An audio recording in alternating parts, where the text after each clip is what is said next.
Welcome to the Department of Correction. I'd like to take a moment to share several videos which will help you better understand our operations, programs, and services. We hope that after viewing these videos, you will have a better understanding of our vision, mission, and strategic goals. I would like to thank you for your continued support, and for more information, please visit our website.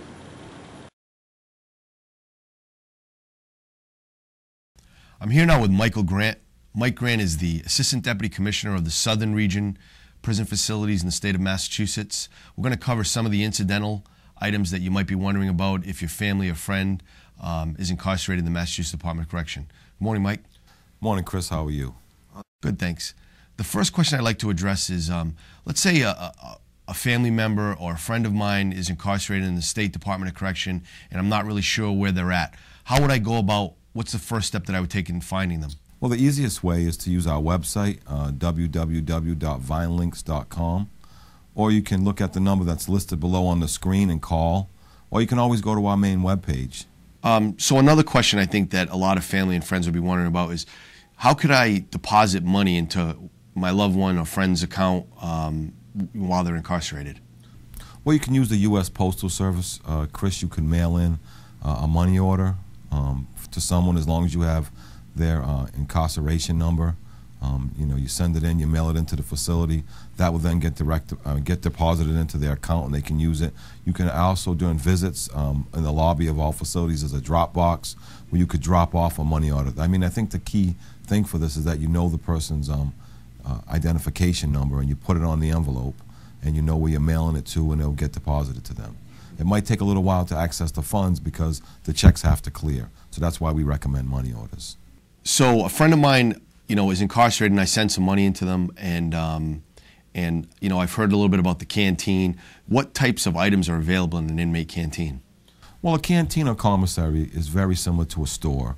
Certainly some of our items are restricted because of security concerns, but for the most part it's hygiene products, clothing, food items, stamps, pretty much what an offender would need above and beyond from what we give them. Shower shoes, just a whole assortment of different items.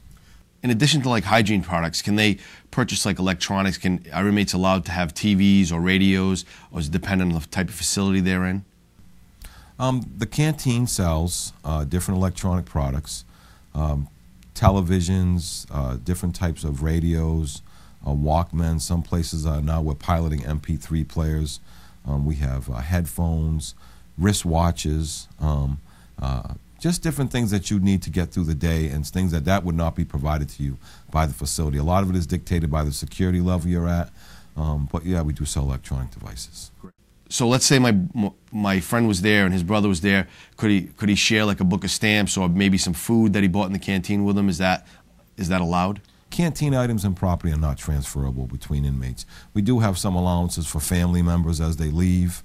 If they can prove to us that it's their brother or their father, we might let them leave them something that someone couldn't purchase. But for the most part, there is no transferring of canteen or property items. So, Mike, let's say there's something that's not available in the canteen, like, if they want a book that's maybe available on Amazon.com or something like that. Can they purchase stuff outside of what's available in the regular canteen? So we'll allow a family member or a friend to purchase a book through an approved book club or book house or vendor, and send that book in to an approved publisher, send that book in to an inmate. Absolutely. Can an inmate purchase through an approved publisher as well? Yes, they can also do that. Absolutely. Okay, how about if my brother was getting ready to go to court and he doesn't really have like appropriate clothing? Is there a way that I could send court clothing into him? So we do have a procedure that allows people to drop off or send in court clothes for someone. You'd have to call the property department at that facility. The offender would need to get prior approval at the institution, and then we'd make arrangements for people to have clothes to wear to court, correct. Those clothes would not be able to be retained after court. They'd have to be sent back out after the court case was completed. Okay. All right, Mike, so I think the next thing that we should talk about, and this is probably one of the most important things, is the visiting procedure. I mean, what's that look like at a prison facility, and how important is it to the inmates that are incarcerated there? Well, first of all, I think we should be clear. Visiting is a program, and it's a key part to our reentry initiative as part of our strategic plan and part of our overarching goals. The visiting program is meant for people to reunify with their families, build some bridges with people in the community, to get in a setting that is relaxing, and to be able to spend some quality time with their family, their friends, and their loved ones. And that would include children. In all visiting, or most visiting rooms, and hopefully sooner or later all visiting rooms, we have specific areas set up for offenders' children where they can read books and watch videos. Some visiting rooms have vending machines, and they're allowed to have a meal together, whether it be a sandwich and a drink, or even if it's a bag of potato chips. So I think that the main emphasis on the visiting program is that we really build those bonds back up with the outside world, so that offenders are keeping in touch with the loved ones they left behind, and that they're really learning how to socialize in an appropriate and supervised setting. So in terms of visits, is there a dress code that's applicable, that if I'm not dressed appropriately, and how would I really know if I'm dressed appropriately if it's my first time going to visit?